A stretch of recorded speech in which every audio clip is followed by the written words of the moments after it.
اعوذ باللہ من الشیطان الرجیم، بسم اللہ الرحمن الرحیم۔ معزز ناظرین، السلام علیکم ورحمۃ اللہ وبرکاتہ۔ مجلس برائے ایصال ثواب سید عطرت حسین رضوی ابن سید وجاہت حسین رضوی، جو کہ بعنوان 10واں online Khadija TV پر براہ راست نشر کی جا رہی ہے۔ اب تمامی حضرات سے گزارش ہے کہ 1 مرتبہ سورہ الحمد اور 3 مرتبہ سورہ اخلاص پڑھ کر مرحوم کو ثبت فرمائیں۔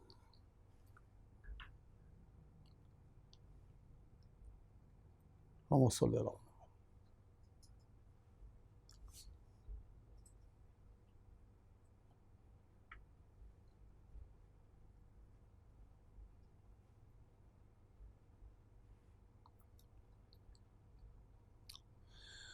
اللہم صلی علی محمد وآل محمد وعجل فرجہم۔ معزز ناظرین، یقیناً ہم آج اس دور سے ہیں کہ گزر رہے ہیں کہ جس میں اس وبا نے پوری دنیا کو متاثر کر رکھا ہے، اور خصوصاً جب مجلس کا اور ذکر سید الشہداء کی بات ہو تو ہم آن لائن مجالس کے ذریعے اپنے مرحومین کے لیے ایصال ثواب کا سبب تیار کر رہے ہیں۔ یہ مجلس برائے ایصال ثواب خدیجہ ٹی وی پر نشر کی جا رہی ہے۔ سب سے پہلے اس مجلس کا آغاز تلاوت کلام پاک کے لیے قاری محمد عباس صاحب کو مدعو کرتا ہوں کہ وہ آئیں اور کلام ربانی کے ساتھ اس مجلس کا آغاز کریں۔ بر محمد وآل محمد صلوات۔ اللہم صلی علی محمد وآل محمد وعجل فرجہم۔ اعوذ باللہ من الشیطان الرجیم،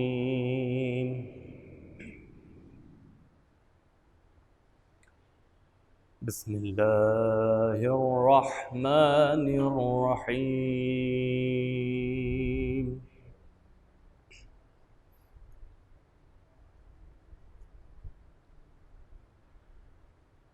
وَلِلَّهِ مُلْكُ السَّمَاوَاتِ وَالْأَرْضِ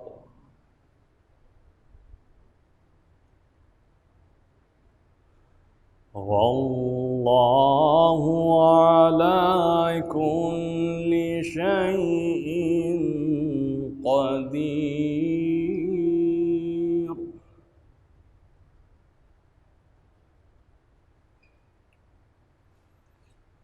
وَلِلَّهِ مُلْكُ السَّمَاوَاتِ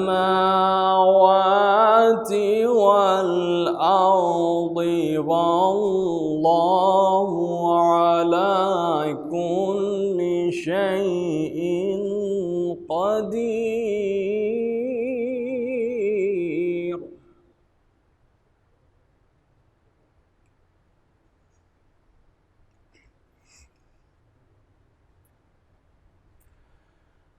إِنَّ فِي خَلْقِ السَّمَاوَاتِ وَالْأَرْضِ وَاخْتِلَافِ اللَّيْلِ وَالنَّهَارِ لَآيَاتٍ لِأُولِي الْأَلْبَابِ۔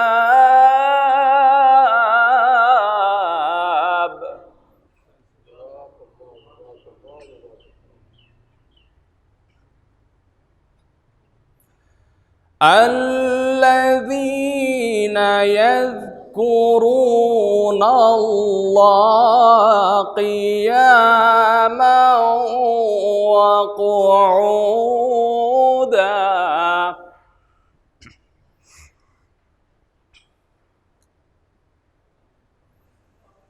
الذين يذكرون الله قياما وقعودا وعلى جنوبهم ويتفكرون في خلق السماوات والأرض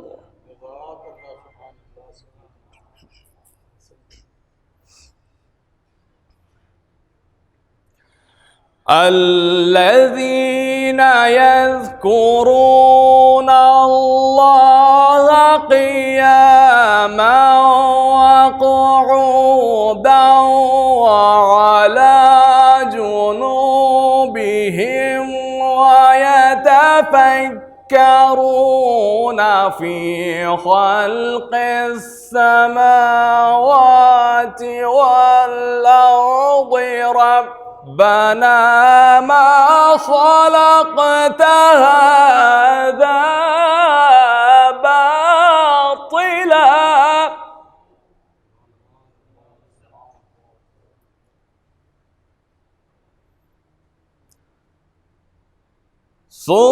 سبحانك فقنا عذاب النار.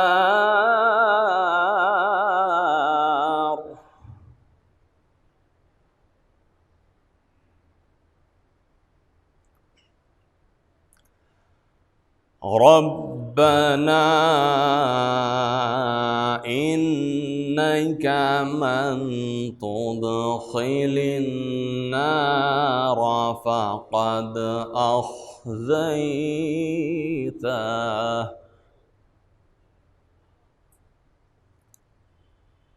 وما للظالمين من أنصار.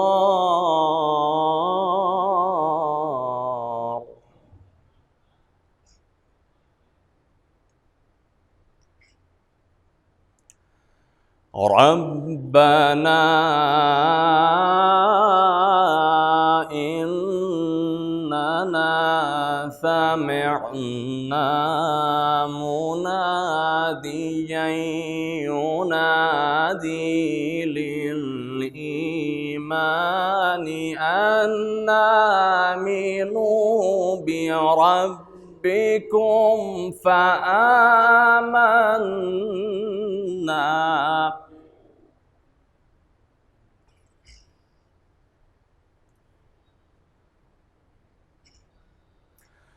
ربنا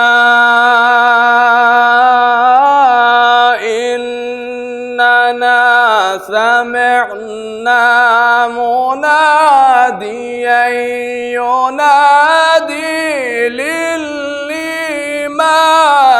أن آمنوا بربكم فآمنا.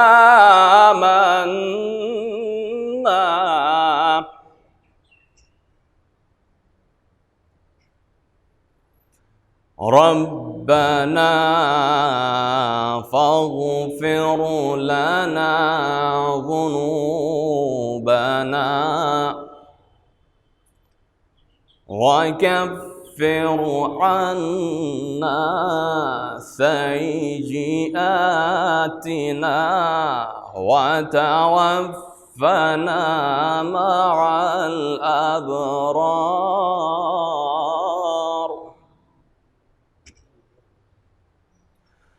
ربنا إننا سمعنا مناديا ينادي للإيمان أن آمنوا بربكم فآمنا.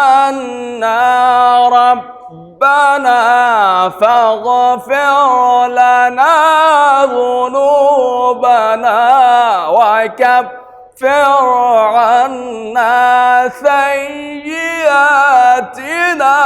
وتوفنا مع الأبرار.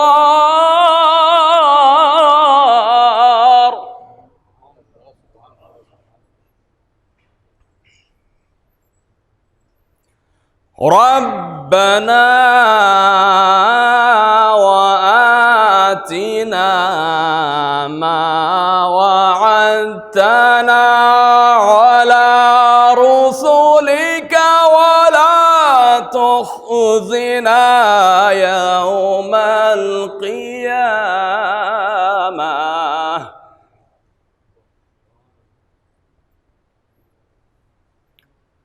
إنك لا تخلف الميعاد.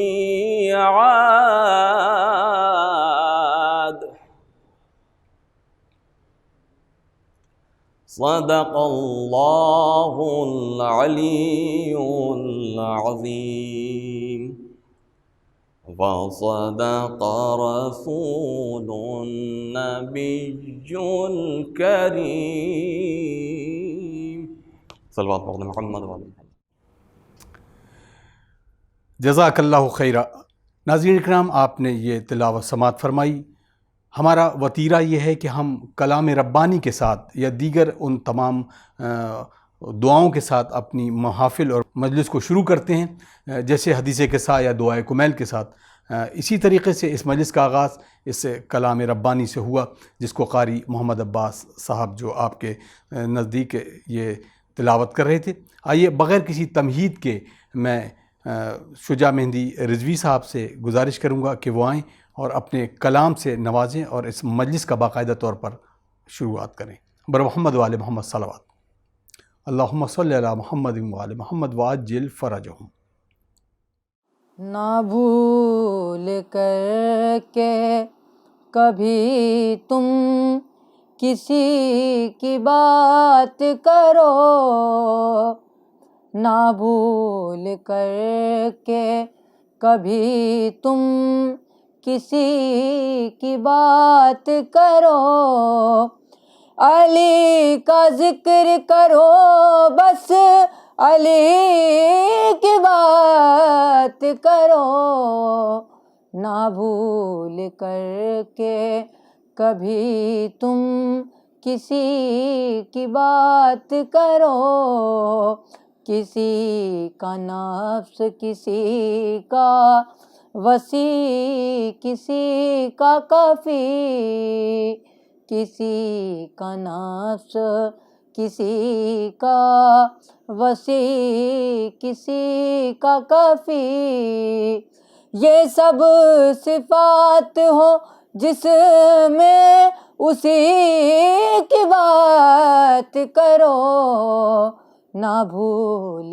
کر کے کبھی تم کسی کی بات کرو، اندھیرا لحد میں میری ہو غیر ممکن ہے، اندھیرا لحد میں میری ہو غیر ممکن ہے، جہاں علی ہو وہاں روشنی کی بات کرو، نہ بھول کر کے کبھی تم کسی کی بات کرو، اور فرشتوں کیسا سوال و جواب تربت میں، فرشتوں کیسا سوال و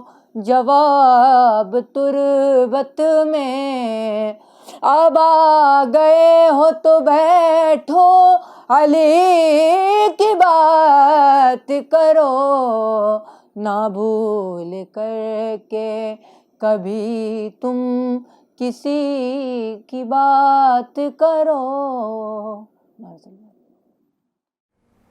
جزاک اللہ خیرہ. بہترین انداز شجاع مہندی رضوی صاحب کا جو کانپور سے اپنا کلام پیش کر رہے تھے. آئیے ناظرین اب ہم آگے بڑھتے ہیں اور اس مجلس کو خطاب کرنے کے لیے دعوت دیتے ہیں حجت الاسلام والمسلمین علی جناب مولانا مصطفیٰ علی خان ادیب الہندی صاحب کا قبلہ کہ وہ آئیں رونق افروز ممبر ہو کر اس مجلس کو خطاب کریں. بر محمد وآل محمد صلوات. اللہم صلی علی محمد وآل محمد وعجل فرجہم. آپ تمام حضرات سے گزارش ہے ایک بار سورہ حمد اور 3 بار سورہ اخلاص کی تلاوت فرما کر جملہ مومنین و مومنات بالخصوص مرحوم سید اطرت حسین رضوی ابن مرحوم سید وجاحت حسین رضوی کی روح کو ایصال فرما دیں. بسم اللہ الرحمن الرحیم. الحمدللہ رب العالمین.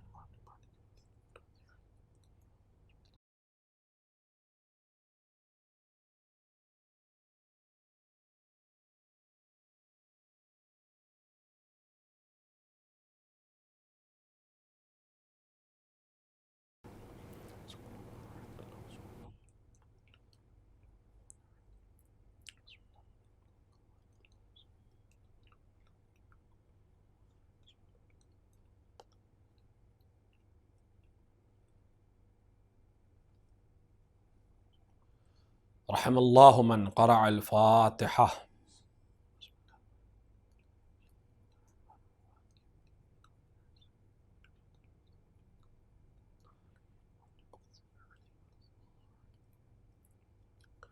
اعوذ باللہ السمیع العلیم من الشیطان اللعین الرجیم، بسم اللہ الرحمن الرحیم، الحمد للہ الذی ہدانا لہذا وما كنا لنہتدی لولا ان ہدانا اللہ، لقد جاءت رسل ربنا بالحق، ثم الصلاة والسلام علی سیدنا ومولانا ومولا الثقلین جد الحسن والحسین بالقاسم مصطفى محمد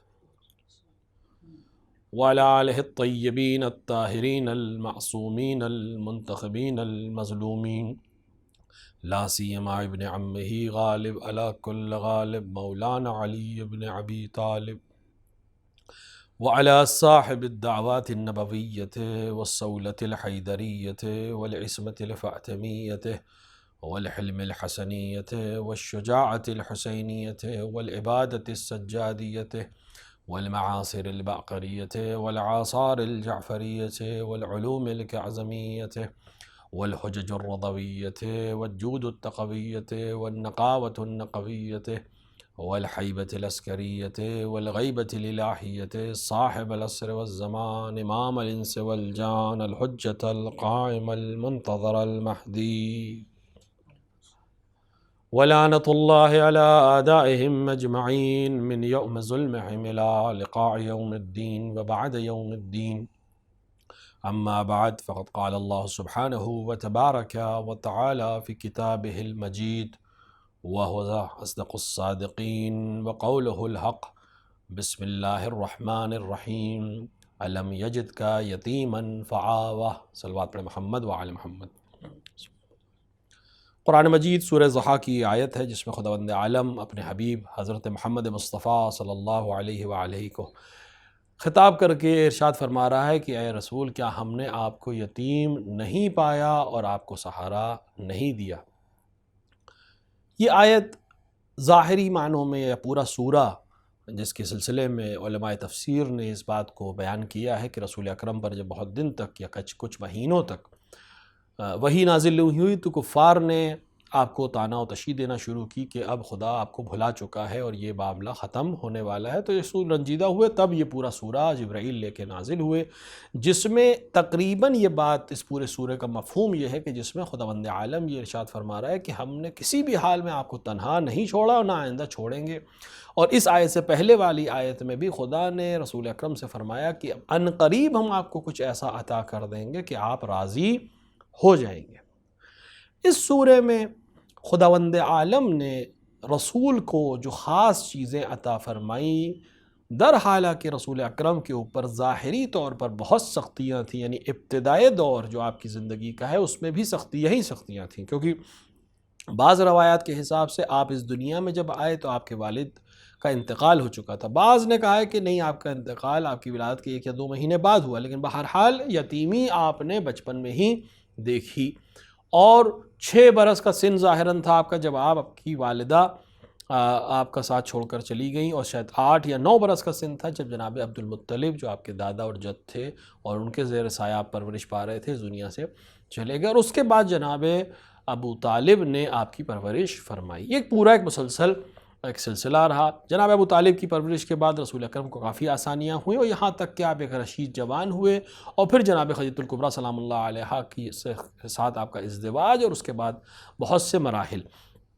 اس میں اس سورے میں 2 یا 3 چیزیں ایسی ہیں جو خداوند عالم یہ کہتا ہوا نظر آتا ہے کہ اس نے یہ کام انجام دیا۔ بے شک ہر چیز کا فاعل بلا اس میں کوئی شک نہیں ہے کہ خداوند عالم ہے، لیکن کچھ چیزیں ایسی ہیں جب ہم رسول کی زندگی کو دیکھتے ہیں تو وہاں کچھ انسانی کردار نظر آتے ہیں، اور آیت کو جب ہم دیکھتے ہیں تو خداوند عالم اس عمل کو اپنی طرف نسبت دیتا ہوا نظر آتا ہے۔ جیسے یہی آیت جو میں نے آپ کے سامنے تلاوت فرمائی کہ رسول اکرم سے خدا نے ارشاد فرمایا کہ ہم نے آپ کو یتیم پایا اور آپ کو ہم نے سہارا دیا، ہم نے سہارا دیا، فآوا یعنی ہم نے سہارا دیا۔ جبکہ اگر ہم دیکھیں تو ظاہر خداوند عالم اس دنیا میں نہیں آتا ہے کسی کو سہارا دینے کے لیے. اس کا مطلب یہ ہے کہ کسی اور کے ذریعے سے اس نے رسول کے لیے سہارے کو فراہم کیا اور اس فراہم کرنے کو اپنی طرف نسبت دی.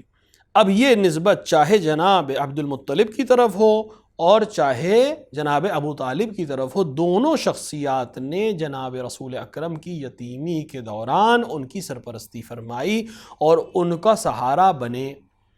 اور خداوند عالم کہہ رہا ہے کہ میں نے کیا. اس کا مطلب یہ ہوا کہ یہ عمل جو ایک انسان نے انجام دیا تھا اس کو خداوند عالم اپنی طرف نسبت دے رہا ہے. اس چیز کو تھوڑا سا اور ایلیبریٹ کرتے ہیں، تھوڑا سا اور واضح کرتے ہیں تو شاید لطف اس کا بڑھ جائے. دیکھیں، اگر کوئی انسان ایک عمل کرے اور کوئی دوسرا انسان اس عمل کو اپنی طرف نسبت دے دے، مثلا ایک انسان ایک کتاب لکھے، کوئی دوسرا انسان اس کتاب کو اپنے نام سے چھاپ دے، تو پوری دنیا کا ہر انسان کہے گا کہ یہ امانت میں خیانت ہے، کیونکہ جس انسان نے محنت کی تھی اس کا نام ہونا چاہیے، جس نے یہ کتاب لکھی تھی اس مصنف کا نام ہونا چاہیے، جس نے اس کتاب کا ترجمہ کیا اس کا نام ہونا چاہیے. اگر ہم اس کا نام کی جگہ اپنا نام لکھ دیں تو یہ خیانت ہے اور ایک طرح کی چوری ہے. اسی طرح کسی کا شعر میں اپنے نام سے پڑھ دوں تو یہ ظلم ہے اس شاعر پر جس نے واقعاً وہ فکر کی اور واقعاً وہ شعر بیان فرمایا. اور اس دنیا کی ہر چیز میں اسی طرح ہے. کوئی انسان گھر بنائے، میں کہوں میں نے بنایا، لیکن کبھی کبھی ایسا ہوتا ہے کہ ہم عمل کی نسبت اپنی طرف دیتے ہیں لیکن سامنے والا یہ جانتا ہے کہ یہ نسبت کسی وجہ سے دی جا رہی ہے. میں نے ابھی مثال دی، ایک گھر بنا، میں کہوں کہ میں نے اپنے بچوں کے لیے گھر تیار کیا. سب جانتے ہیں کہ گھر میں نے نہیں تیار کیا ہے، کیونکہ نہ مجھے وہ کاریگری کا کام آتا ہے، نہ مجھے مستری والا کام آتا ہے، نہ میں اینٹوں کو جوڑ سکتا ہوں، نہ میں پلاسٹر بنا سکتا ہوں، نہ میں گھر کی عمارت کھڑی کر سکتا ہوں، نہ میں چھت ڈال سکتا ہوں، اور اکیلے تو بہرحال یہ کام نہیں کر سکتا. لیکن کہنے کو میں کہوں گا کہ یہ گھر میں نے بنایا تو سب کی سمجھ میں آ جائے گا کہ نہیں، اس گھر کو بنانے کا سبب یہ صاحب بنے ہیں، پیسہ انہوں نے خرچ کیا ہے، نیت ان کی تھی، ولو کرنے والے ہاتھ ان کے نہیں تھے. تو کاریگروں نے بنایا تو ہم یہ بھی کہہ سکتے. تو اب ایک ہی چیز کی نسبت کئی لوگوں کی طرف دی جا سکتی ہے. کاریگر کہے گا کہ میں نے بنایا. ایک کاریگر نے گھر بنایا، وہ کہہ سکتا ہے کہ یہ گھر جو سامنے بنا ہے یہ میں نے بنایا ہے، اور وہ سچ کہہ رہا ہے کیونکہ اس نے پتھروں کو جوڑا ہے، اس نے اینٹوں کو جوڑا ہے، اس نے پلاسٹر لگایا ہے. مزدور کہے میں نے بنایا ہے کیونکہ بالاخره اس نے محنت کر کے اینٹوں کو اور چیزوں کو اکٹھا کیا. اس کے بعد انجینئر آگے کہے کہ میں نے یہ بلڈنگ کھڑی کی، تو اس کی بات بھی غلط نہیں، کیونکہ اس کی سرپرستی میں اس نے بیان کیا تھا، ڈیزائن کیا تھا، اس کے کہنے پر مزدور نے کام کیا، اس کے کہنے پر مستری نے اینٹوں کو جوڑا. اور پھر وہ انسان جس نے میں آ کر کہوں کہ یہ گھر میں نے بنایا، تو سب کی نسبت صحیح ہے. ایک نے عمل کر کے بنایا، ایک نے سرپرستی کی وجہ سے اپنی طرف نسبت دے رہا، اور ایک اس کا بانی ہونے کی وجہ سے اپنی طرف نسبت دے رہا ہے. تو یہ ساری نسبتیں اپنے آپ میں صحیح ہیں. لیکن یہ اس طرح کے معاملات پہ تو سمجھ میں آتا ہے. لیکن جہاں سرپرستی کی بات ہو، جہاں عمل ایک ایسا عمل ہو جہاں سامنے والے کے علاوہ کوئی نظر نہیں آ رہا ہے، وہاں اگر اس طرح کی نسبت دی جائے تو اس کا مطلب یہ ہے کہ یا جس کو نسبت دی جا رہی اس کا اس میں کچھ دخل ہے، اس کے ربط کی وجہ سے ہے، یا اس سامنے والے نے جو یہ عمل کیا ہے وہ اس دوسری ذات کے کہنے پر یا اس کے لیے انجام دیا ہے. دونوں کو اور واضح کرتے ہیں. یعنی جب ہم یہ کہیں کہ یتیم کی سرپرستی جو خداوند عالم کہہ رہا ہے میں نے کی، تو اور کرنے والے لوگ ہماری نظر میں جناب عبد المطلب و جناب ابو طالب علیہ السلام ہیں، تو یا ان کا عمل خدا کے حکم پر اس طرح تھا لہٰذا کہا جائے گا کہ عمل انہوں نے انجام دیا، لیکن چونکہ حکم خدا پر تھا لہٰذا خدا اپنی طرف نسبت دے رہا ہے، تو یہ بھی ان کی فضیلت کے اوپر ایک کمال ہوگا. اور یا یہ کہا جائے کہ نہیں، حکم خدا تو تھا ہی، انہوں نے عمل اللہ کے لیے اتنے خلوص سے انجام دیا تھا کہ خدا اب ان کو ہٹا کر صرف اپنے آپ کو پیش کر رہا ہے کہ چونکہ میرے لیے کیا تھا لہٰذا اب یہ عمل ہی میں اپنے نام سے منسوب کر دوں گا کہ میں نے یتیم پایا اور میں نے تمہیں پناہ دی. ایک صلوات پڑھیں محمد و آل محمد پر.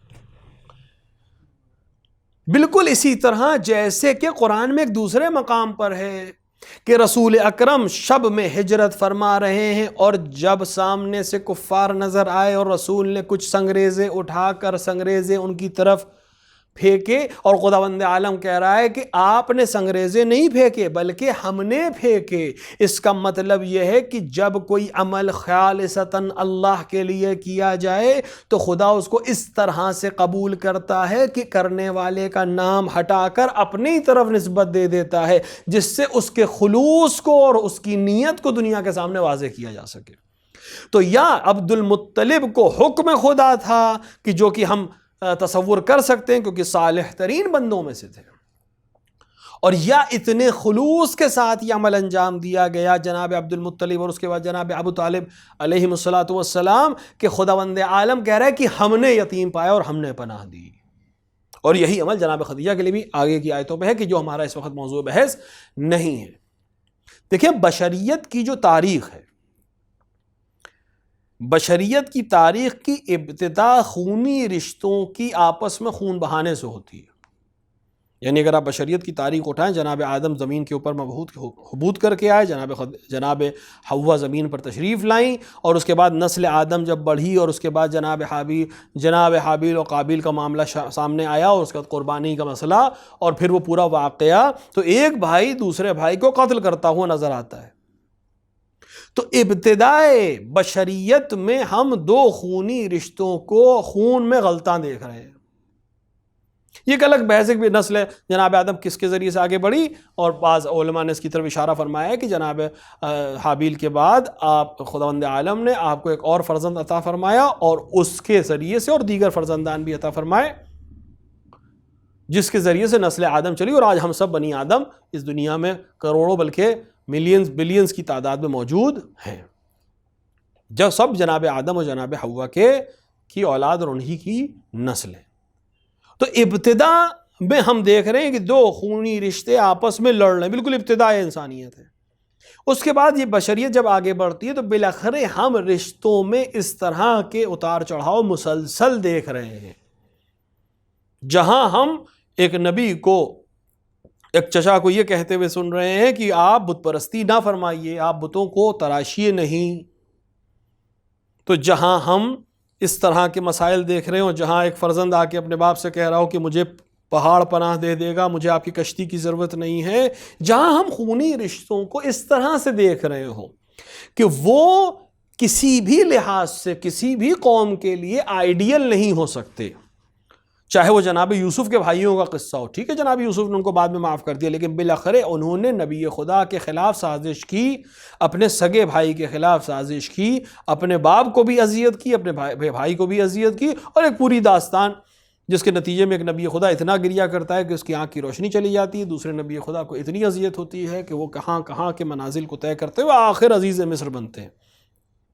تو بھائیوں کا رشتہ ہو تب بھی تاریخ میں بہت اچھے ہمارے پاس نمونے عمل نہیں تھے، اور اگر باپ اور بیٹے کا مسئلہ ہو تب بھی اچھے نمونے عمل نہیں تھے، چچا و بھتیجے کی بات ہو تب بھی بہت اچھے نمونے عمل ہمارے پاس نہیں تھے۔ اور بشریت کی تاریخ تشنا تھی کہ کچھ ہمیں نمونے عمل چاہیے تاکہ بشریت کے لیے ایک آئیڈیل پیش ہو سکے کہ اگر رشتوں کا پاس اور لحاظ رکھنا ہے تو یہ نمونے عمل تمہارے پاس موجود ہیں، جن کے اوپر اپنی زندگی کو گزار کر، جن کی بتائے ہوئے راستے پر اپنی زندگی گزار کر تم کمال تک پہنچ سکتے ہو۔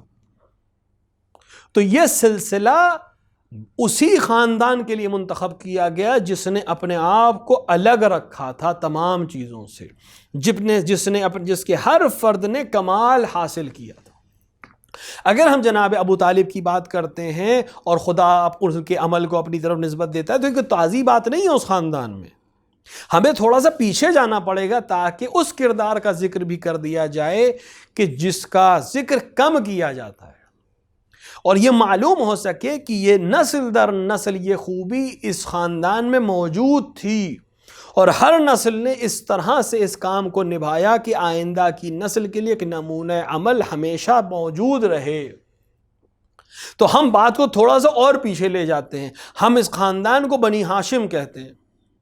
کیوں بنی ہاشم کہتے ہیں؟ قریش کا ایک قبیلہ ہے بنی ہاشم، سب قریش ہیں، قریش کا قبیلہ ہے بنی ہاشم۔ بنی ہاشم مطلب ہاشم کی اولاد، جناب ہاشم سردار قریش ہیں۔ جناب ہاشم کی بہت عظمتیں ہیں. موقع نہیں کہ میں جناب ہاشم کے اوپر گفتگو کروں، لیکن قرآن میں باقاعدہ ایک قصیدہ موجود ہے جناب ہاشم کا، کہ اگر کبھی موقع رہا تو اس کے اوپر بات کی جائے گی کہ جناب ہاشم کی مدح قرآن میں کہاں و کس طرح سے ہوئی ہے. لیکن یہی کافی ہے کہ رسول اکرم فخر کریں کہ اگر عرب میں خدا نے کسی قبیلے کو مشخص کیا و منتخب کیا تو بنی ہاشم ہے، اور اپنے ہاشمی ہونے پر رسول نے ہمیشہ فخر کیا کہ میں ہاشمی ہوں. جناب ہاشم جب سفر کرتے ہیں تو آپ نے ایک عقد کیا یثرب میں، جو اب مدینہ کے نام سے مشہور ہے، اور آپ کیا ایک بیٹا پیدا ہوا جس کا نام شیبہ یا شیبۃ الحمد رکھا گیا. جناب ہاشم اس کے بعد غزہ چلے گئے، جو اب فلسطین کا حصہ ہے. آپ لوگوں نے بہت نام سنا ہوگا، آج کل خود بہت زیادہ نیوز میں تھا. تجارت کے لیے چلے گئے، کیونکہ یہ پورا راستہ جو اب تجارتی راستہ ہے عرب کا، اور اس کو پورا جناب ہاشم نے ہی صحیح کیا تھا. اور وہیں غزہ میں بیماری کے عالم میں آپ اس دنیا سے چلے گئے. آپ کا بچے کی ولادت، شیبہ کی ولادت مدینے میں ہوئی. جناب ہاشم کا انتقال ہو چکا تھا. یہ بچہ اپنی ماں کے پاس پرورش پا رہا تھا مدینے میں، یثرب میں. یہاں تک کہ تقریباً 6 یا 8 برس کا سن ان کا جب ہو گیا تو آپ جناب ہاشم کے ایک بھائی تھے جس کا نام تھا مطلب. وہ اپنے بھائی کی اولاد کے پاس مدینے آئے اور آپ ان کی ماں سے یہ کہا کہ مجھے یہ بیٹا دے دیجئے تاکہ میں اس کو اس کے منصب تک اور اس کی جائیگاہ تک پہنچاؤں. آپ اس بات پہ غور کریں، یہ شخص جو آیا ہے یہ کوئی عام انسان نہیں ہے. جناب ہاشم کے انتقال کے بعد یہ شخص سردار قریش ہے، مکے کا سردار ہے. کون نہیں چاہے گا کہ میرے پاس سرداری باقی رہے؟ کون نہیں چاہے گا کہ میرے پاس حکومت باقی رہے؟ لیکن یہ جاننے کے بعد کہ میرے بھائی نے ایک عقد کیا ہے اور ایک بچے کی اس سے ولادت ہوئی ہے، اور وہ بچہ اب اس لائق ہو چکا ہے کہ وہ اس کی پرورش کے جو ابتدائی ایام ہیں جو ماں کے ساتھ رہنا ضروری ہے وہ پورے ہو چکے ہیں، تو اب آپ سفر کرتے ہیں مکے سے مدینہ یثرب کا، اور ماں سے ملاقات کر کے اس بچے کو اپنی تحویل میں لینے کی کوشش کرتے ہیں. اور جب وہ منع کرتی ہیں کہ میرے لیے سخت ہوگا تو بتاتے ہیں کہ مکے میں ان کو جازا جائے گا، بالآخر وارث ہیں جناب ہاشم کے، تو اپنے ساتھ لے کر آتے ہیں. تیار کرنے کے بعد جناب شیبہ کو لے کر آتے ہیں مکے کی طرف. مکے میں جب لوگوں نے جناب مطلب کے ساتھ ایک جوان کو دیکھا جو 6 یا 7 برس کا یا 8 برس کا بچہ تھا، تو وہ سمجھے کہ یہ یثرب سے غلام خرید کے لائے ہیں، لہٰذا انہیں عبد المطلب کہنے لگے. عبد المطلب یعنی مطلب کا غلام. لوگوں نے سمجھا کہ یہ غلام خرید کے لائے ہیں. جب شیبہ مکے کے نزدیک پہنچے لوگوں نے عبد المطلب کہا. پھر آپ خانہ کعبہ کے نزدیک گئے اور ان کی معرفی فرمائی کہ یہ شیبہ بنت ابن ہاشم ہیں، قریش کے ہونے والے سردار. لیکن چونکہ لوگوں کی زبان پہ عبد المطلب چڑھ گیا تھا، لہٰذا اصل نام شیبہ تقریباً بھلا دیا گیا اور آپ عبد المطلب کے نام سے ہی مشہور ہو گئے. لیکن یہاں مطلب کی سیکریفائس، مطلب کی قربانی کو ہمیں خیال رکھنا چاہیے. وہ اگر چاہتے تو ہمیشہ ہمیشہ قریش کے سردار رہ سکتے تھے اور ان کی نسل میں یہ سرداری منتقل ہو سکتی تھی. لیکن آپ نے اپنے بھائی کا خاص اور لحاظ رکھا اور یتیم کو لے کر، اپنے بھائی کے یتیم کو واپس لے کر آئے اور ان کے منصب تک پہنچایا. اور خدا نے اس کا اجر یہ دیا کہ شیبہ کا نام ختم ہو گیا. اب ہمیشہ ہمیشہ کے لیے عبد المطلب کہلائیں گے. جب بھی عبد المطلب کا ذکر ہوگا مطلب بھی لوگوں کے ذہن میں آئے گا، اور جو قربانی جو مطلب نے دی ہے وہ لوگوں کے ذہن میں آتی رہے گی. تو عبد المطلب کے چچا مطلب نے عبد المطلب کو قریش کا سردار بنایا. یہ عبد المطلب کو ایک عظیم سردار بنے قریش کے. تو اب ہر وہ عمل جس میں شیبہ یعنی عبد المطلب کو کامیابی ملے گی اور مورد پسند خداوندی انجام دیں گے، اس میں شریک ہو جائیں گے جناب مطلب، کیونکہ وہ لے کر آئے تھے ان کو قریش میں، وہ لے کر آئے ان کو سردار قریش بننے میں مدد فرمائی. لہٰذا عبد المطلب اب کتنے کام کیے عبد المطلب نے، اتنے کام کیے اور اس طرح سے قریش کی سرداری کو قبول فرمایا کہ آپ کے قائم کردہ کچھ قوانین کو قرآن نے بھی بعد میں تثبیت کی مہر لگائی. کیونکہ قرآن نے بہت سے قوانین کو بدلا نہیں، کچھ قوانین کو قرآن نے اپنی مہر لگا دی، بدلا نہیں، بالکل اسی طرح جاری کر دیا۔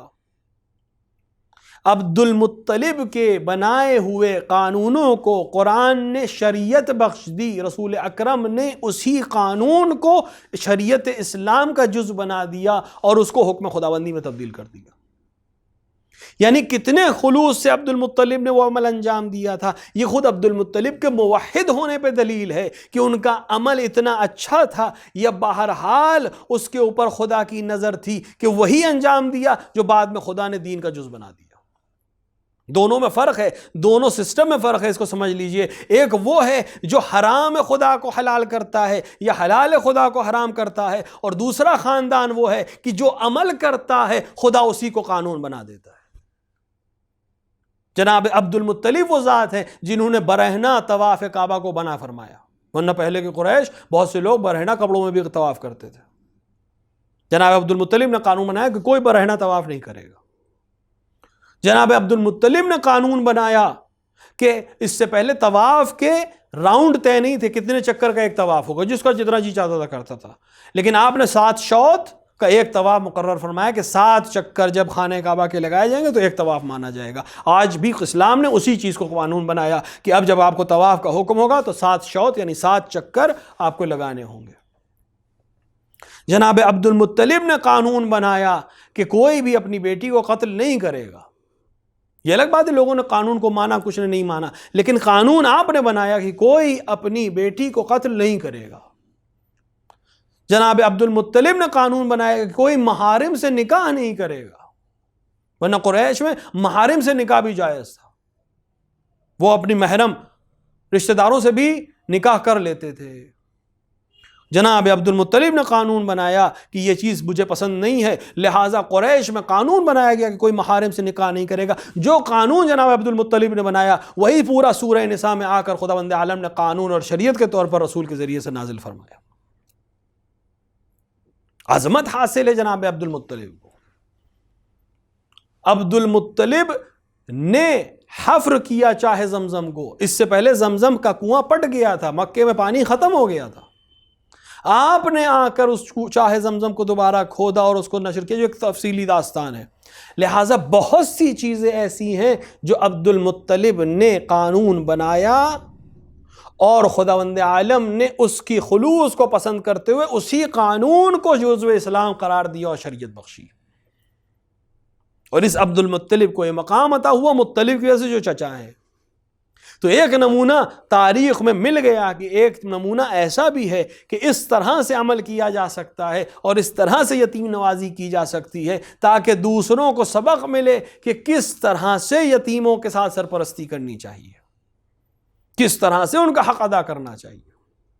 اور یہی وجہ ہے کہ جب اس دنیا سے جانے لگے تو کسی چیز کی وصیت کرنے کے سلسلے میں جو آپ نے سب سے زیادہ تاکید کی کہ اپنے فرزند ابو طالب کو نزدیک بلایا اور رسول اکرم کی طرف اشارہ فرما کے فرمایا 10 بیٹے تھے آپ کے، 10 بیٹوں میں ابو طالب کو منتخب کیا کہ اگر اس بچے کی تعلیم اور تربیت اور اس بچے کی پرورش اور سرپرستی کی ذمہ داری کسی کو دی جا سکتی ہے تو وہ جناب ابو طالب ہے،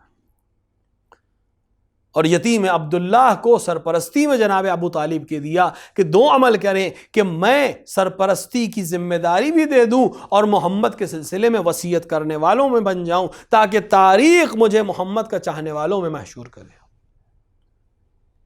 آپ نے وصیت کی اور جناب ابو طالب نے وصیت کو نہ صرف یہ کہ قبول فرمایا بلکہ عمر کے آخری پڑاؤ تک جناب رسول اکرم کا ساتھ دیتے رہے۔ جناب رسول اکرم یتیم ہوئے بچپنے میں، 6 برس کی عمر ماں چلی گئیں، 8 برس کا سن ہے تقریباً جب جناب ابو طالب کی کفالت میں اور جناب فاطمہ بنت اسد کی کفالت میں آ گئے، اور اس طرح سے کفالت کی اس طرح سے کفالت کی جناب فاطمہ بنت اسد نے کہ آپ کو ہی ماں کہتے تھے رسول اکرم، اور جب جناب فاطمہ بنت اسد کی انتقال ہوا تو آپ نے فرمایا کہ آج میری ماں کا انتقال ہوا۔ جب تک جناب ابو طالب کی سرپرستی رہی قریش میں جرأت نہیں تھی کہ رسول اکرم کے خلاف وہ بڑا اقدام کر سکے، اور یہی وجہ ہے کہ تمام پریشانیوں کے باوجود آرام سے جناب رسول اکرم مکے میں تبلیغ اسلام کرتے رہے۔ جناب ابو طالب کے بعد حکم ہجرت ہوا، کیونکہ اب حامی اور حمایت کرنے والا نہیں رہ گیا تھا۔ جناب ابو طالب چچا ہیں رسول اکرم کے، پرورش کر رہے ہیں رسول اکرم کی، خیال رکھ رہے ہیں رسول اکرم کا، یہاں تک کہ رسول اکرم اس سن کے ہو گئے کہ اب اپنے ساتھ سفر پہ لے جا رہے ہیں۔ اور شام کے سفر میں، شام سے پہلے جب راہب نے یہ خبر دی کہ اس کے اندر میں آثار نبوت دیکھ رہا ہوں، آپ ان کو یہودیوں سے بچا کے رکھیے، تو اپنا سارا سفر طے کر کے واپس چلے آئے کہ سفر میں نقصان ہو جائے، تجارت میں نقصان ہو جائے، کوئی مسئلہ نہیں ہے، لیکن میں یتیم عبداللہ کی حفاظت میرے لیے پہلی اولویت رکھتی ہے۔ واپس لے آئے، پرورش کرتے رہے، جوان رانا ہو گئے جناب رسول اکرم صلی اللہ علیہ وآلہ، تو آپ کو تجارت میں اور چیزیں بیان فرمائی، یہاں تک کہ عقد ہو گیا جناب خدیجہ الکبریٰ سے۔ اور اس کے بعد جب آپ نے اعلان بعثت کیا اور اعلان عام کرنے کا حکم ہوا اور اپنے عشیرے کو جمع کرنے کی بات ہوئی، تو جس انسان کے بھروسے پر رسول اکرم صلی اللہ علیہ وآلہ نے اس عمل کو انجام دیا وہ جناب ابو طالب کی ذات تھی، کہ آپ نے فرمایا کہ میرے بھتیجے تمہیں جو کرنا ہے کرو، میں تمہارے ساتھ ہوں اور میں تمہاری حمایت کروں گا۔ اور یہ ایسا وعدہ تھا جناب ابو طالب کا کہ وعدہ کرنے، دیکھیے وعدہ کرنا بہت آسان کام ہے، لیکن وعدے کو نبھانا بہت سخت کام ہوتا ہے۔ جناب ابو طالب نے دعوت ذوالعشیرہ کے وقت جو وعدہ کیا، اور امیر المومنین علیہ الصلوۃ والسلام نے جو وعدہ کیا، فرزند جناب ابو طالب نے جو وعدہ کیا، اس کو آج تک نسل در نسل نبھا رہی ہے۔ رسول کا دین اگر قائم ہے تو وہ اولاد ابو طالب کی وجہ سے قائم ہے۔ کبھی علی اپنی قربانی دے رہے ہیں، کبھی حسن اپنی قربانی دے رہے ہیں، کبھی حسین اپنی قربانی دے رہے ہیں، یہ سلسلہ ائمہ اپنی قربانی دے رہا ہے۔ اور سادات کرام شہید اول اور شہید ثانی سے لے کر آج شہید ثالث و شہید رابع اور بعد تک کے علماء کو اگر ہم دیکھیں، یہ سادات سب نسل جناب ابو طالب ہے جو اس وعدے کو وفا کر رہے ہیں جو جناب ابو طالب نے کیا تھا۔ جناب ابو طالب حمایت کر رہے ہیں پیغمبر کی، ایک یتیم کی حمایت کا ثواب بھی لے رہے ہیں، ایک رسول کی حمایت کا ثواب بھی لے رہے ہیں۔ رسول اکرم نے ارشاد فرمایا کہ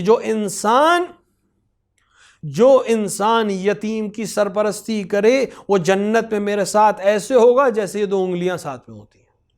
اشارہ کر کے فرمایا رسول اکرم نے کہ جس طرح یہ 2 انگلیاں ساتھ میں ہیں، یتیم کی سرپرستی کرنے والا بہشت میں میرے ساتھ ایسے ہی ہوگا جیسے یہ 2 انگلیاں میرے ساتھ ہوتی ہیں۔ عام یتیم کی سرپرستی کرنے والے کو جب یہ مقام حاصل ہے کہ وہ بہشت میں رسول کے ساتھ ان انگلیوں کی طرح ساتھ میں ہوگا، تو جس نے خود یتیم رسول اکرم کی سرپرستی فرمائی ہو اس کا کیا مقام ہوگا۔ یہی وجہ ہے کہ امیر المومنین علیہ الصلوۃ والسلام نے ارشاد فرمایا کہ خدا کے نزدیک میرے بابا ابو طالب کا مقام یہ ہے کہ اگر جناب ابو طالب شفاعت فرما دیں تو خدا دنیا کے تمام گناہ گاروں، تمام کفاروں کے گناہ کو بخش سکتا ہے صرف جناب ابو طالب کی سفارش کی وجہ سے۔ ایک دوسری روایت میں آپ نے فرمایا کہ اگر ایمان ابو طالب کو ایک کف میں رکھ دیا جائے ترازو کے، اور دوسری طرف تمام امت کے ایمان کو رکھ دیا جائے، تب بھی ترازو میں ایمان ابو طالب کا پلہ بھاری ہوگا۔ کتنی افسوس کی بات ہے کہ جس شخصیت کو پیغمبر نے سراہا ہو، جس شخصیت نے اسلام کے لیے اتنی عظیم قربانی دی ہو، مسلمان آج اسی کے ایمان پر شک کرنے لگے۔ البتہ یہ بات میں واضح کر دوں کہ یہ شک، یہ تردید صرف اس لیے ہے کہ ابو طالب علی کے باپ ہے۔ ابو طالب کا کوئی غلطی نہیں ہے۔ ابو طالب کے باپ ابو طالب کے فرزند اگر علی مرتضیٰ نہ ہوتے تو شاید اسلام اور مسلمین اس طرح ان سے بغض اور حسد نہ کرتے۔ یہ صرف بغض علی ہے، یہ علی سے حسادت ہے جس کا تعاون ابو طالب کو دینا پڑتا ہے۔ اور اس طرح کے بہت سے واقعات ہیں جس میں یہ بات ثابت ہوتی ہے کہ ساری دشمنی علی ابن ابی طالب سے۔ لیکن جہاں مقام ابو طالب کی بات ہے، اس مقام پر پہنچ گئے ہیں کہ خداوند عالم کے نزدیک ایک عظیم مرتبہ رکھتے، اس لیے کہ یتیم کی سرپرستی کی ہے، اس لیے کہ یتیم کی سرپرستی کی ہے، اس لیے اسلام تاکید کر رہا ہے یتیموں کی سرپرستی کرو۔ ہر وہ انسان جو کسی یتیم کی سرپرستی کرتا ہے وہ اپنے آپ کو رسول کا ہم نشین بنا رہا ہے، وہ اپنے آپ کو رسول اللہ کی وصیت پر عمل کرنے والا بنا رہا ہے، وہ اپنے آپ کو امیر المومنین علیہ الصلوۃ والسلام کی وصیت پہ عمل کرنے والا ہے کہ امیر المومنین کے سر پہ جب ضربت لگی اور آپ نے بہت سی وصیتیں کی، ان میں سے ایک وصیت یہ کی اپنے کہ لوگوں کی یتیموں کا خیال رکھنا تاکہ لوگ تمہارے یتیموں کا خیال رکھیں۔ اللہ اللہ للعطام امیر، تو یہ نسل در نسل مسئلہ چل رہا ہے۔ اسلام نے کرداروں کو پیش کیا کہ ہر نسل میں ایک کردار ہم چھوڑ کر جائیں گے جو ان رشتوں کی اہمیت کا خیال رکھ کے بتائے گا، قربانیاں دے کر بتائے گا کہ ہاں اگر انسان چاہے تو قربانیاں بھی دی جا سکتی ہیں، اگر انسان چاہے تو کردار کو بلند بھی کیا جا سکتا ہے، اگر انسان چاہے تو دوسروں کے لیے آئیڈیل اور نمونہ عمل بن سکتا ہے۔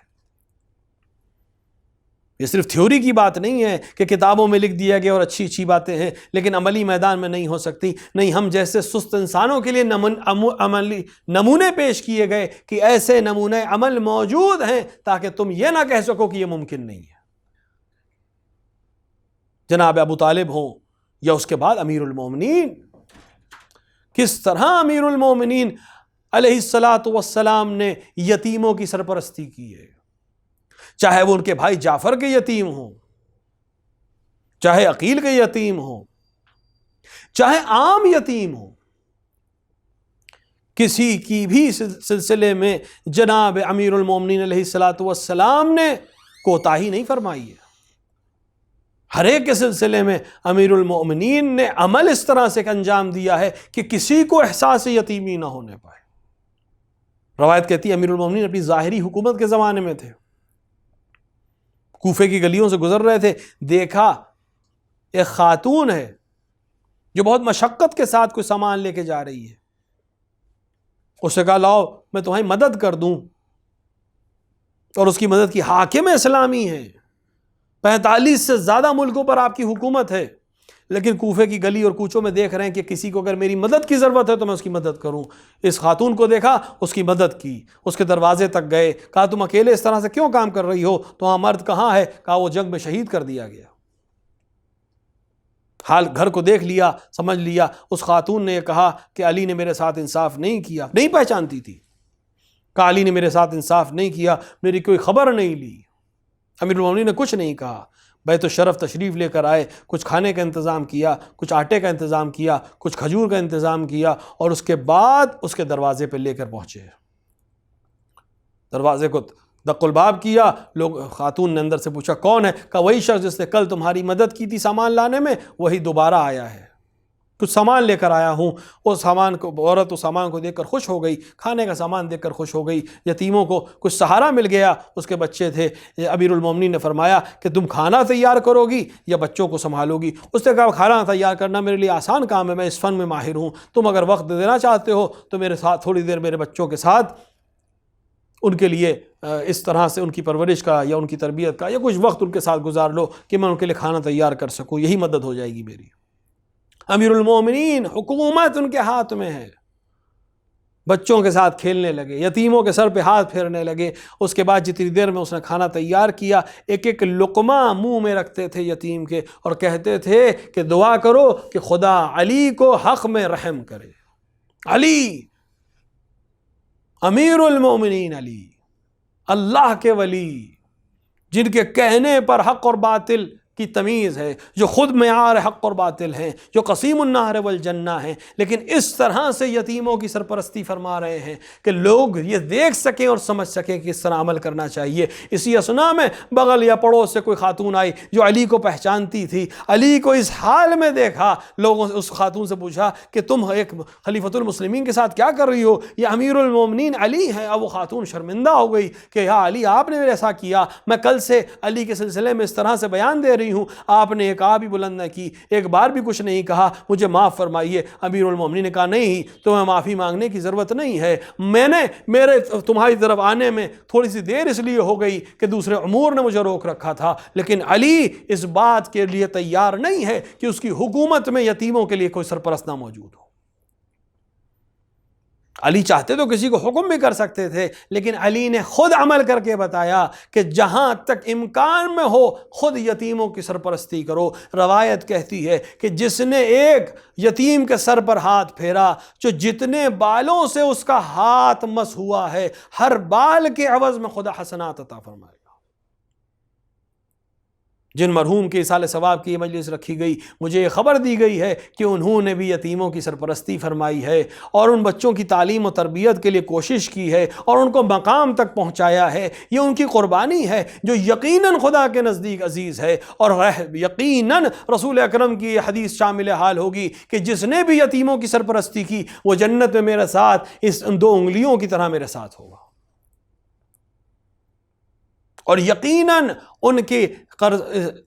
ان کے حسنات میں اور صدقہ جاریہ میں یہ بچوں کے تمام اعمال ثبت ہوتے رہیں گے۔ جب بھی یہ نماز پڑھیں گے ان کو ثواب ملے گا، جب بھی یہ دعا کریں گے ان کو ثواب ملے گا، جب بھی یہ مقام پر پہنچنے کے بعد شکر خدا کریں گے ان کے نام اعمال میں ثبت کیا جائے گا۔ اور یقینی بات یہی ہے کہ ہر چیز اس دنیا میں فنا ہو سکتی ہے، ہر چیز کو فنا ہے، لیکن نیک کردار ختم نہیں ہو سکتا، نیکیاں ختم نہیں ہو سکتی، دنیا میں بھی کام آئیں گی، آخرت میں بھی کام آئیں گی۔ اس خاندان نے، اس قبیلے نے امامت اور نبوت کے ساتھ ساتھ اس طرح کے نمونے عمل دنیا میں پیش کیے تاکہ انسانیت کو سیکھ مل سکے، انسانیت کو کردار مل سکے کہ کس طرح سے عمل کیا جاتا ہے، کس طرح سے انسان اس کمال تک پہنچ سکتا ہے جس کے لیے خدا نے اس کو خلق کیا ہے۔ ایسے کردار ہیں جن کے لیے خدا نے فرمایا تھا، جب فرشتوں نے یہ بات کہی تھی کہ خدا تو اسے خلیفہ بنا رہا ہے جو زمین پر خون ریزی کرے گا، تو خدا نے اپنے فرشتوں کو یہی جواب دیا تھا کہ تم وہ نہیں جانتے جو میں جانتا ہوں۔ یہ وہ کردار ہیں جو خدا کے اس وعدے کی طرف دلیل بن کے آتے ہیں کہ تمہیں خبر نہیں ہے کہ کل عبد المطلب جیسے بھی ہوں گے، کل ابو طالب جیسے بھی ہوں گے، کل علی جیسے بھی ہوں گے، اور علی کے بعد ایک نمونہ، ایک اور قیامت تک کے لیے نمونہ عمل بنے گا جو اس کردار کو کمال تک پہنچائے گا، جو چچا اور بھتیجے اور چچا اور بھتیجی کے کردار کو اس کمال تک پہنچائے گا کہ اب دنیا میں کوئی اس کا ثانی نہیں بن پائے گا، کوئی اس کے مقام سے آگے نہیں بڑھ پائے گا۔ عبد المطلب کے چچا نے یعنی مطلب نے عبد المطلب کی پرورش کی، ان کو سردار بنایا، ان کو قبیلے کا سردار بنایا۔ ابو طالب نے رسول کی پرورش کی، ان کی مدد فرمائی، دین اسلام کی مدد فرمائی۔ امیر المومنین نے اپنے بھائیوں کے یتیموں کی سرپرستی کی، بعد میں ان کی شادیوں میں ان کی مدد فرمائی، دیگر یتیموں کی سرپرستی کی، اور یہ وصیتیں کی کہ ان کی سرپرستی کی جائے، یہاں تک کہ رشتوں کا کمال اپنے بیٹے کی طرف منتقل کر دیا۔ صرف شجاعت کو منتقل نہیں کیا تھا، صرف تلوار کو منتقل نہیں کیا تھا، صرف میدان جنگ میں ہونے والے حملات کو منتقل نہیں کیا تھا، بلکہ کردار کو منتقل کیا تھا۔ ہر وہ خوبی جو مجھ علی میں موجود ہے وہ تم ثانی علی میں تم میں موجود ہوگی، اور رہتی دنیا کے لیے تم ایک نمونہ عمل بن جاؤ گے۔ کیا علی سے زیادہ وفادار کوئی ہو سکتا ہے؟ کیا علی سے زیادہ کوئی طاقتور ہو سکتا ہے؟ کیا علی سے بڑا کوئی علمدار ہو سکتا ہے؟ لیکن یہ کمال ہے فرزند علی کا کہ اب جب علمدار کہا جائے تب بھی وہی ذہن میں آتا ہے، با وفا کہا جائے تب بھی اسی کا نام ذہن میں آتا ہے، کسی چچا کا نام لیا جائے تب بھی وہ ذہن میں آتا ہے۔ اور کتنی نسبت ہے یہ چچا کا رشتہ، کتنے کمال تک پہنچا کہ اب تاریخ اس چچا اور بھتیجی کے رشتے کو کبھی ختم نہیں کر سکتی۔ جہاں جہاں تک اس چچا کا علم نظر آئے گا، بھتیجی کی چھوٹی سی مشق بھی چچا کے سینے پہ رکھی ہوئی نظر آئے گی۔ جہاں علم کا پٹکا دکھائی دے گا، جہاں علم کا پنجہ دکھائی دے گا، وہاں بھتیجی کی ایک مشق کی شبیہ بھی دکھائی دے گی، یہ اعلان کرنے کے لیے کہ یہ ہمیشہ ہمیشہ کے لیے تاریخ میں اب محفوظ کر دیا جائے گا۔ اس رشتے کو کمال تک پہنچا دیا ہے فرزند علی نے، اور اتنی عظمت کے ساتھ پہنچایا ہے اور اس کمال کے ساتھ پہنچایا ہے کہ ان تمام افراد کے لیے نمونہ عمل اب یہ ذات ہے۔ کتنی عظمت حاصل ہے اس ذات کو۔ ایک ذات کتنے کمال تک پہنچ سکتی ہے، ایک ذات کتنے انسانوں کے لیے ڈھارس کا سبب بن سکتی ہے، ایک اکیلی ذات کتنے لوگوں کے لیے امید بن سکتی ہے۔ اگر یہ دیکھنا ہو تو کربلا کے میدان میں ثانی علی حضرت ابو الفضل عباس کے کردار کو دیکھیے۔ اصحاب سکون میں ہیں، انصار سکون میں ہیں کہ ہمارے لشکر میں ابو الفضل العباس جیسا علمدار موجود ہے۔ سیدانیہ سکون میں ہیں کہ ہمارے لشکر کا سپہ سالار ابو الفضل العباس ہے۔ ہر اہل حرم سکون میں ہیں کہ حرم کا طلایہ کرنے والی ذات ابو الفضل العباس کی ہے۔ بچے سکون میں ہیں کہ چچا عباس موجود ہیں۔ ان سب کو چھوڑ دیجئے، حسین ابن علی سکون میں ہے کہ میرا عباس میرے پاس موجود ہے۔ کتنا سکون تھا، اسی لیے علماء نے یہ معاملہ کو نقل کیا ہے، اس عمل کو نقل کیا ہے کہ جب جناب ابو الفضل العباس سے کوئی حاجت چاہیے ہو تو اس طرح سے یہ دعا علماء کیا کرتے تھے اور تاکید کی ہے، یا کاشف الکرب عن وجہ الحسین اکشف کربی بحق اخیک الحسین۔ کتنا عظیم جملہ ہے، یا کاشف الکرب عن وجہ الحسین، حسین کے چہرے سے کرب کو دور کرنے والی ذات، تجھے تیرے حسین کا واسطہ میری اس مصیبت کو، میرے کرب کو دور کر دے۔ کاشف الکرب عن وجہ الحسین، حسین کے چہرے سے کرب کو دور کرنے والی ذات، معصوم کو سکون دینے والی ذات۔ کتنی ڈھارس ہے، کتنی امیدیں وابستہ ہیں، کتنا سکون ہے ایک ذات کی وجہ سے۔ جتنا سکون اس طرف ہے اتنا ہی خوف دوسری طرف ہے کہ عباس اس طرف موجود ہے۔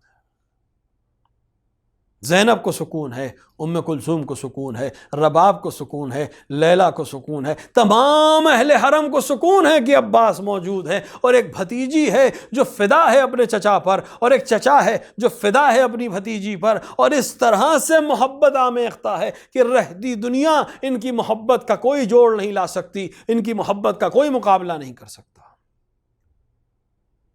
اور یہی وجہ تھی کہ جب ایک بار اس علمدار نے اپنے دونوں ہاتھوں کو جوڑ کر آ کر مولا سے کہا، آقا مجھے مرنے کی اجازت دیجئے، وہ حسین کہ جو ہر آن صبر کرتے تھے، وہ حسین جو ہمیشہ سر کو بلند رکھتے تھے، ایک بار اپنے جوان بھائی کی طرف دیکھ کر فرماتے ہیں، اے بھیا تم تو میرے لشکر کے علمدار ہو۔ وہ علمدار جو اب تک خاموش رہتا تھا، جو پورے واقعے میں سوائے حسین کے حکم کی تعمیل کے کچھ کرتے نظر نہ آئے، انہوں نے ایک عجیب جملہ کہا۔ علماء فرماتے ہیں، علماء نے اس جملے کو نقل کیا ہے، کہا بابا عرض کیا، اے آقا اب وہ لشکر ہی کہاں رہا جس کا میں علمدار تھا، جہاں لشکر ہے اب وہیں علمداری کروں گا۔ روایات کہتی ہیں کسی اثنا میں خیموں سے ایک بار وہ آواز بلند ہوئی، العطش العطش، اجرکم اللہ، آپ کی آوازیں بلند ہو گئیں۔ خدا ان آوازوں کے بلند ہونے کا ثواب بھی مرحوم کے نام اعمال میں ثبت فرمائے۔ امام صادق علیہ السلام نے فرمایا کہ خدا رحمت نازل کرے ان آوازوں پر جو ہمارے لیے بلند ہوتی ہوں، خدا رحمت نازل کرے ان گریہ کی آوازوں پر جو ہمارے لیے بلند ہوتے ہوں۔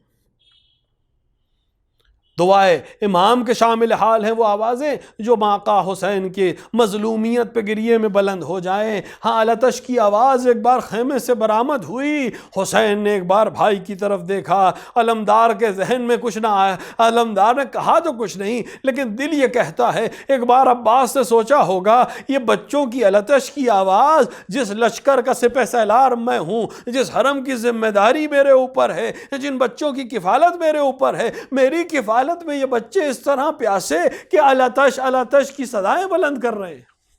عباس کے دل پر کیا گزری ہوگی، شاید اسی کیفیت کو ملاحظہ کر کے ایک بار حسین نے کہا، بھیا اگر جانا ہی چاہتے ہو تو کم سے کم ان بچوں کے لیے سبیل آب کرتے جاؤ۔ عباس ایک بار در خیمہ پر آئے، بی بی کو آواز دی، بی بی اپنی مشک لے آئیے۔ ارے عباس کا یہ کہنا تھا، سکینہ کے چہرے پر جس پہ نہ جانے کب سے خشکی کے آثار نمودار تھے، ایک لہر دوڑ گئی۔ ہاں چچا نے اب مشک مانگی ہے، چچا پانی لے کر آئیں گے۔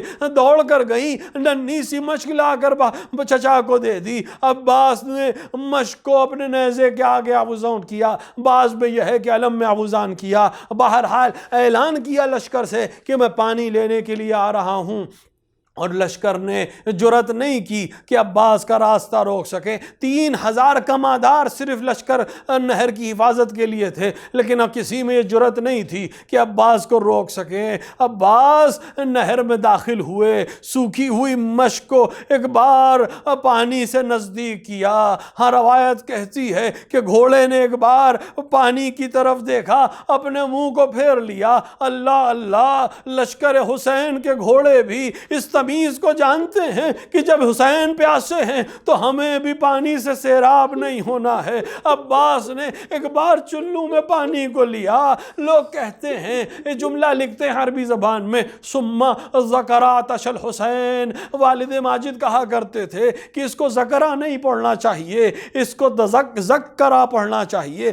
ذکرہ کا مطلب ہے پیاس یاد آئی، یاد وہ چیز آتی ہے جو انسان بھول گیا ہو۔ عباس حسین کی پیاس کیسے بھول سکتے تھے؟ ثم ذکر حسین، یعنی عباس نے پانی کو حسین کی یاد دلائی کہ میرا آقا حسین پیاسا ہے۔ پانی کو واپس دریا میں ڈال دیا۔ لشکر ایک بار مشق کو بھرا، اب واپس جانا چاہتے ہیں۔ لشکر ایک بار جمع ہوا، اگر یہ مشق عام حسینی تک پہنچ گئی تو پھر عباس کے حملے سے کوئی نہیں روک سکتا۔ اب سارا حملہ لشکر کا عباس کی طرف ہے، کسی طرح یہ مشق عام حسینی تک نہ پہنچ سکے۔ ہر ایک حملہ کر رہا ہے، ہر ایک تیر برسا رہا ہے، لیکن عباس رک نہیں رہے ہیں۔ عباس بڑھتے چلے جا رہے ہیں، عباس بڑھتے چلے جا رہے ہیں۔ اسی اثنا میں ایک شقی نے چھپ کر وار کیا۔ ہاں دور سے ایک منظر دیکھا، کسی نے علم کو جھکتے ہوئے دیکھا۔ اللہ اللہ، ایک بار ننھے ہاتھ ہوا میں بلند ہوئے، خدا میرے چچا کی خیر ہو۔ ہاں علم پھر سے بلند ہو گیا، لیکن ادھر ایک ظلم ہو گیا، عباس کا ایک بازو قلم ہو گیا۔ لیکن عباس شعر پڑھ رہے ہیں، ہاں تم نے میرے بازو کو قلم کر دیا، لیکن مجھے حمایت حسین سے نہیں روک سکتے۔ عباس آگے بڑھے، یکایک ایک اور ضرب لگی، دوسرا بازو بھی قطع ہو گیا۔ اب علم ہے، علم ٹک نہ سکا، لیکن عباس نے مشق کو دہن میں لے لیا ہے۔ راوی کہتا ہے، میں نے کربلا میں یوم عاشورہ یہ منظر دیکھا ہے کہ میں دیکھ رہا تھا عباس گھوڑے پر سوار تھے، مشق آپ کے دہن میں تھی، دونوں بازو قلم ہو چکے تھے، کچھ دور چلتے تھے، اٹھ کر کچھ دیکھتے تھے، پھر گھوڑے پر آگے بڑھ جاتے تھے۔ ماجرا سمجھ میں نہ آیا، میں نزدیک گیا، مجھے سمجھ میں آیا کہ ہاں دونوں بازو کٹوانے کے بعد دشمن سے دفاع تو ممکن نہیں تھا، لیکن تیز رفتاری کے ساتھ خیمے کی طرف بڑھ رہے تھے، مشق کو دہن میں دگائے تھے، بار بار اٹھ کر خیمے کی دوری کا اندازہ کرتے تھے تاکہ جلد سے جلد یہ پانی سکینہ کے خشک ہونٹوں تک پہنچا دیں۔ دشمن سمجھ گئے کہ عباس کو ایسے روکنا ممکن نہیں ہے۔ کسی شقی نے تیر چلایا، ایک تیر سے شعبہ کر مشق سکینہ میں لگا۔ ارے پانی کے ساتھ ساتھ عباس کی امیدیں بھی منقطع ہو گئیں۔ عباس نے گھوڑے کا رخ پلٹ دیا۔ تصویر علی دشمنان علی کے نرغے میں ہے۔ ارے کوئی دفاع تو اپنے ہاتھوں سے کرتا ہے، یہ دفاع کیسے کرے؟ ہاتھ سلامت نہیں ہے، کوئی تیر چلاتا ہے، کوئی تبر چلاتا ہے، کوئی نیزہ چبوتا ہے۔ اسی اثنا میں ایک گرز آہنی آپ کے سر پر لگا۔ ایک بار زمین اور آسمان نظروں کے سامنے دھندلے ہو گئے، زمین کی طرف تشریف لائے، اپنے آقا کو آواز دی، آقا غلام کی خبر لیجئے۔ حسین نے کمر کو تھاما، قد کسر آزاری، اے بھیا عباس تمہارے جانے سے میری کمر ٹوٹ گئی۔ مصیبت زدہ حسین نے مرثیہ پڑھا، اے بھیا تمہارے جانے سے حرم کی امیدیں منقطع ہو گئیں، اب وہ آنکھیں جاگا کریں گی جو تمہاری وجہ سے سکون سے سو جاتی۔